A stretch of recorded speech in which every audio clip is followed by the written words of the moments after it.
Hi നമസ്കാരം. നമ്മളിന്ന് തയ്യാർ ചെയ്യുന്നത് എഗ് ദോശയാണ്. എഗ് ദോശ നമ്മൾ രണ്ട് വിധത്തിലാണ് തയ്യാർ ചെയ്യുന്നത്. ഒന്ന് ദോശയ്ക്ക് മുകളിലായിട്ട് നമ്മൾ മുട്ട ഒഴിച്ചിട്ട് തയ്യാർ ചെയ്യുന്നത്, മറ്റൊന്ന് നമ്മൾ ദോശ മാവിലേക്ക് മുട്ട ചേർത്ത് തയ്യാർ ചെയ്യുന്നത്. അങ്ങനെ രണ്ട് വിധത്തിലാണ് നമ്മളിന്ന് ദോശ തയ്യാറാക്കുന്നത്. എഗ് ദോശ എല്ലാവർക്കും ഇഷ്ടപ്പെടുന്നൊരു ഐറ്റമാണ്, കുട്ടികൾക്കെല്ലാം പ്രത്യേകിച്ചും താല്പര്യമുള്ളൊരു ഐറ്റമാണ്. അപ്പോൾ നമുക്ക് വീഡിയോയിലേക്ക് പോവാം. ഇതിനെ നമ്മളിവിടെ എടുത്തിരിക്കുന്നത് ഒരു മുട്ടയാണ്. മുട്ട നമ്മളൊരു പാത്രത്തിലേക്ക് ഉടച്ച് ചേർക്കുന്നു, കുറച്ച് ഉപ്പ് ചേർക്കുന്നു, കുരുമുളക് പൊടി ചേർക്കുന്നു. അതിനുശേഷം നമ്മൾ നല്ല പോലെ ഇത് മിക്സ് ചെയ്യുന്നു. നമ്മൾ ദോശക്കല്ല് ചൂടാക്കുന്നു, ചെറിയുള്ളി ഉപയോഗിച്ച് ദോശക്കല്ലൊന്ന് ക്ലീൻ ചെയ്യുന്നു.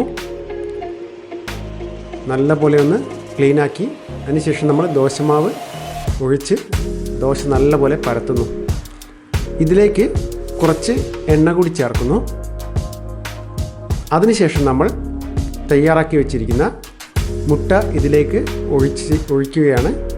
നമ്മൾ തയ്യാറാക്കി വെച്ച മുട്ട ഇതിലേക്ക് ഒഴിക്കുകയാണ്. എന്നിട്ട് എല്ലാ ഭാഗത്തേക്കും ഇത് നല്ലപോലെ പരത്തി വയ്ക്കുന്നു. അതിനുശേഷം നമ്മളിതൊന്ന് മറച്ചിടുകയാണ്. മറച്ചിട്ട് അധികം കരിയാതെ നമ്മളിതെടുക്കണം. അങ്ങനെ നമ്മുടെ എഗ് ദോശ റെഡിയായി.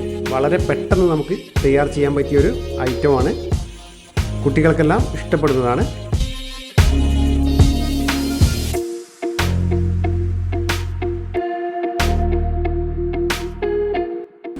അടുത്തായി നമ്മൾ ഒരു കയ്യിൽ ദോശമാവ് എടുക്കുന്നു.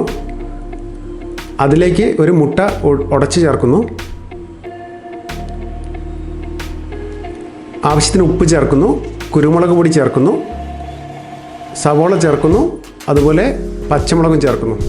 എന്നിട്ട് മാവും മുട്ടയും എല്ലാം കൂടി നല്ലപോലെ യോജിപ്പിക്കുന്നു.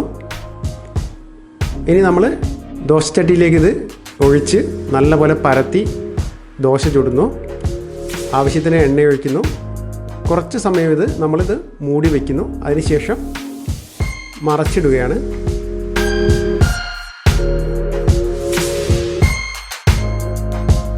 അപ്പം നമ്മുടെ മുട്ടദോശ തയ്യാറായി.